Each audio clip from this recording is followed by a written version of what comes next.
하나님 말씀은 구약성경 시편 120편 1절 한 절만 다 같이 시작. 내가 환난 중에 여호와께 부르짖었더니 내게 응답하셨도다. 아멘. 환난은 나를 부르시는 하나님의 음성, 환난은 나를 부르시는 하나님의 음성이란 제목으로 하나님 말씀 전하겠습니다. 내가 환난 중에 여호와께 부르짖었더니 내게 응답하셨도다.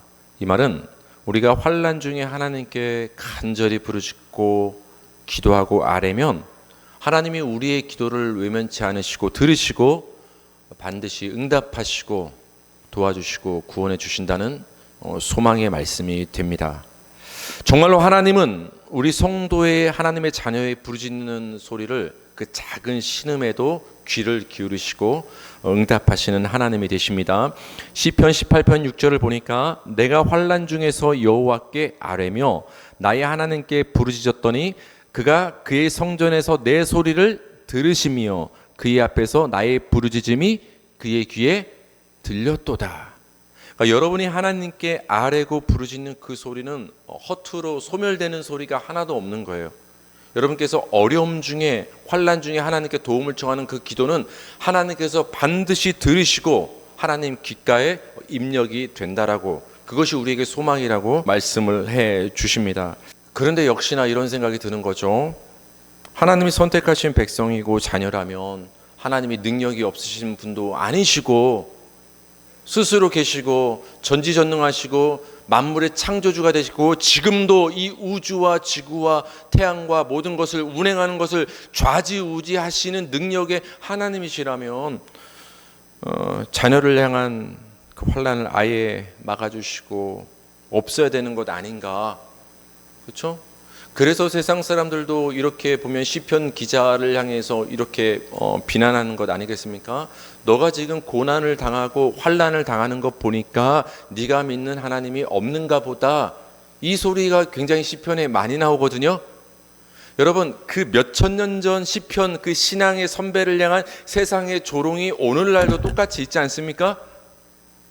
너희가 믿는 여호와 하나님 예수님이 정말로 살아 계시다면 왜 이 세상이 이렇게 미쳐 돌아갈 수가 있겠느냐? 하나님이 그것 하나 만지시고 컨트롤하지 못하겠느냐? 하나님이 전쟁 하나, 어떤 질병 하나, 이런 부조리 하나 왜 막지 못하시고 너를 보니까 나 하나님 못 믿겠다. 너가 지금 환난을 당하는 거 보니까 네가 믿는 하나님도 안 계신 것 아니야? 아니, 계시더라도 그렇게 힘 있는 분은 아닌 것 같아. 너가 지금 겪고 있는 그 환난 하나 막아주지 못하는 하나님이라면 차라리 믿지 않는 게 낫겠다라고 조롱을 할 수가 있습니다. 그러나 여러분, 환난은 그 안에는 하나님의 뜻과 목적이 있습니다. 우리 이사야 45장 7절 다 같이 읽겠습니다. 시작. 나는 빛도 짓고 어둠도 창조하며 나는 평안도 짓고 환난도 창조하나니 나는 여호와라 이 모든 일들을 행하는 자니라 하였노라. 하나님은 빛도 짓고 뭐도 지으신다? 어둠도. 우리 그러잖아요. 하나님 왜 어둠을 지셨을까? 빛만 지으시면 좋지. 근데 여러분, 어둠도 필요합니까? 안 필요합니까? 어둠이 있어야 빛이 드러나는 거거든요. 하나님은 근데 여러분, 평안도 만드시고 환난도 하나님이 창조하시는 분이세요. 물론 여기에 사용된 이 환난이란 단어는 정확히 말하면 나쁜 것, 악, 이런 뜻이 있어요. 그러니까 하나님은 좋은 것만 주관하시는 것이 아니라 우리가 생각했을 때 악해 보이고 나쁘고 환난도 하나님께서 때로는 사용하시고 조성하시는 분이 하나님이라는 거예요. 왜? 더 선하고 더 좋은 것을 드러내시고 효과적으로 섭리하시기 위해서 하나님은 모든 것을 만드시는 분이라는 거예요. 이게 왜 중요하냐? 칼이 강도의 손에 들어있으면 굉장히 우리에게 위협이 되지만 칼이 좋은 용도를 쓰는 요리사라든지 좋은 분의 손에 있으면 그게 좋은 용도로 쓰이는 것처럼 우리가 봤을 때 악이라 할지라도 환난이라 할지라도 그게 하나님 손 안에 있으면 우리에겐 선으로 다가오는 거예요. 우린 그걸 믿어야 돼요. 하나님, 내 눈앞에 좋은 것만 있게 해주세요라고 기도하는 게 아니라 하나님, 우리가 봤을 때 내 눈앞에 나쁜 것도 있고 원하지 않는 것도 있고 때로 환난도 내 앞에 다가올 수 있지만 하나님은 그 환난마저도 다스리고 섭리하셔서 내게 좋은 것을 주실 줄 믿습니다. 모든 것을 버무리시고 섭리하시는 그 하나님을 보는 게 믿음인 거예요. 왜? 하나님의 손안에 환난도 있기 때문에. 하나님의 창조에는 분명한 목적이 있는 거예요. 여러분, 하나님이 세상, 특별히 우리를 왜 만드셨을까요? 여러분을 왜 만드셨냐? 하나님을 찬송하고 하나님만을 영원히 사모하며 하나님만을 영원히 기뻐하라고 여러분을 만드신 거예요. 하나님의 영광. 그거를 이탈하는 게 죄고 그것을 잊고 사는 게 악인 거예요. 하나님의 창조에는 분명한 목적이 있는 거예요. 사람의 창조에도 목적이 있는 것처럼 하나님께서 환난도 창조하셨다고 했는데 하나님이 환난을 괜히 만드신 게 아닌 거예요. 환난도 창조하신 목적이 분명하다는 것을 우리는 알 필요가 있습니다. 우리가 보통 환난을 접근하는 기독교적인 방식은 그거죠. 환난이 오면 그 환난 가운데 하나님께 부르짖고 기도하라. 그럼 하나님 어떻게 하신다? 응답하시고 도와주시고 살려주신다. 구원해 주신다. 맞습니다. 그러나 저는 오늘 여러분께 말씀드리고 싶은 것은 우리가 지금까지 생각해왔던 이것과는 조금 다른 환난의 측면에 대해서 여러분께 말씀을 드리기로 합니다. 만약 여러분 환난이 온다, 기도한다, 응답이 온다. 환난, 기도, 응답. 이 세 가지를 우리가 공식처럼 연결을 시키면 여러분 결국 초점은 어디에 있는 거예요? 응답에 있는 거거든요. 내게 환난이 왔다. 하나님께 기도했다. 그랬더니 하나님께 응답을 받았다. 결국 내 목적과 촉점은 내가 지금 겪고 있는 환난을 걷어들이는 것, 어떤 도움을 받는 것, 문제가 해결되는 것, 그 문제 해결에 결국은 초점을 맞추게 됐다라는 거예요. 그러나 여러분, 하나님이 환난을 허용하시는 근본적인 목적은 따로 있어요.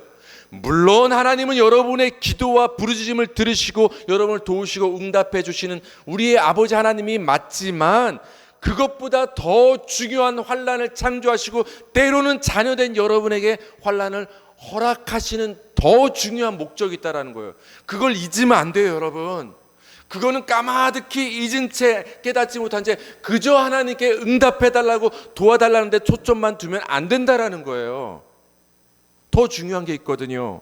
이사야 26장 16절 다 같이 읽겠습니다. 시작.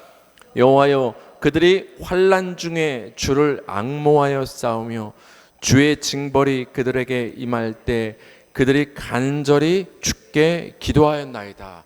그들이 환난 중에 주를 앙모하였다. 그들이 환난을 당하고 나니까 주께 간절히 부르짖고 기도하게 되었다. 그렇죠?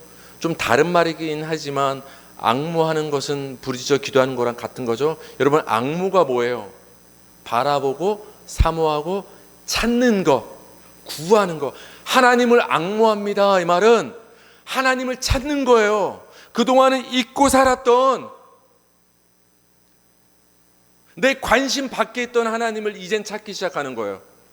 그 하나님이 없으면 안 된다는 걸 이젠 느끼기 시작하는 거예요. 그래서 하나님을 외면했던 자가 이제는 하나님을 간절히 찾고 그 하나님께 부르짖어 기도하기 시작하는 거예요. 하나님과 대화가 단절됐던 그 사람이 이제는 하나님과 말하고 싶어지는 거예요.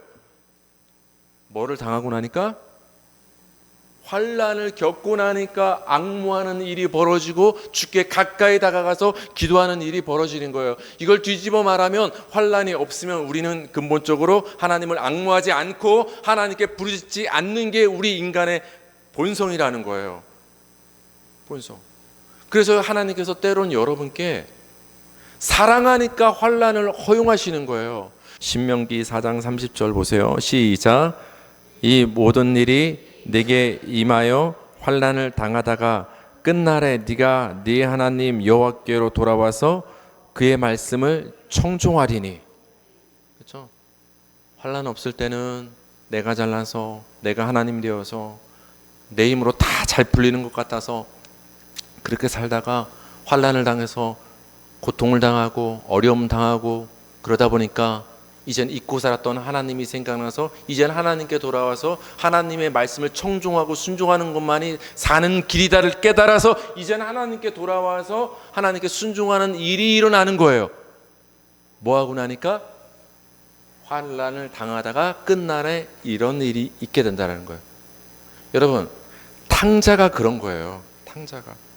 여러분, 탕자가 죄의 길로 집 나간다고 했을 때 아버지가 너 나가서 한번 고생 한번 해봐 하고 등 떠밀었나요? 자기가 나갔나요?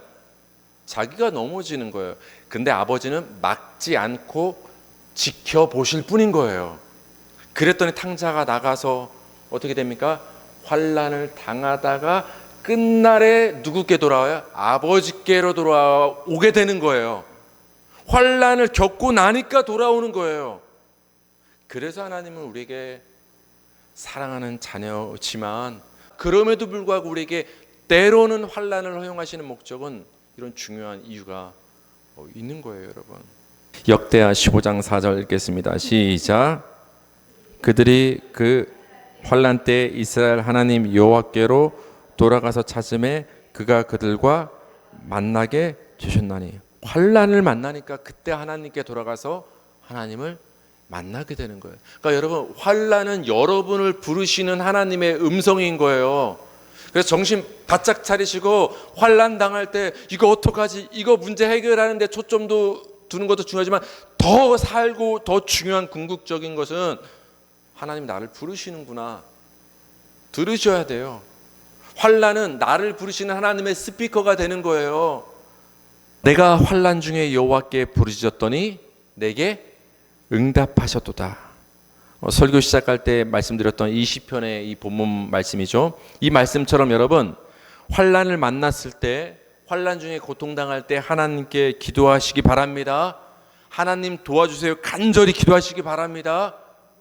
그럼 하나님은 반드시 우리 아까 찬송의 그 가사의 고백대로 여러분의 신음에도 들으시는 분이 하나님이세요. 여러분의 자녀도 여러분의 신음을 듣지 못하고 여러분의 배우자도 자느라고 여러분의 신음을 듣지 못할 때도 있지만 하나님은 여러분의 신음에도 반드시 귀 기울이시고 응답하시는 분이 하나님이 되는 거예요. 그러나 여러분, 이 말씀엔 더 중요한 의미가 있다라는 거예요. 환난이라는 과정을 통해서 여호와 하나님께 기도하게 되었다. 이 말은 뭐냐? 내가 하나님을 찾게 되었다라는 의미가 되는 거예요. 내가 하나님께 돌아간다는 의미가 되는 거예요. 하나님과의 관계가 회복된다는 의미가 환난 날에 부르짖고 응답한다는 그 말씀에 담겨 있는 중요한 의미가 되는 것입니다. 성도님들, 환난 중에 있습니까? 어려움을 겪고 있습니까? 부르짖어 기도하시기 바랍니다. 그 기도의 과정을 통해서 하나님을 찾으시기 바랍니다. 하나님을 앙모하시기 바랍니다. 세상 그 어떤 관계보다 하나님과의 관계가 더 중요합니다. 하나님은 여러분과의 관계를 회복하시길 원하시는 거예요. 그래서 환난을 허용하시는 거예요. 여러분을 부르시는 그 하나님의 음성을 들으시기 바랍니다. 전화 위복, 환난을 통해서 하나님과의 관계가 회복되는 것이야말로 우리 성도의 진정한 전화 위복이 되는 줄 믿습니다.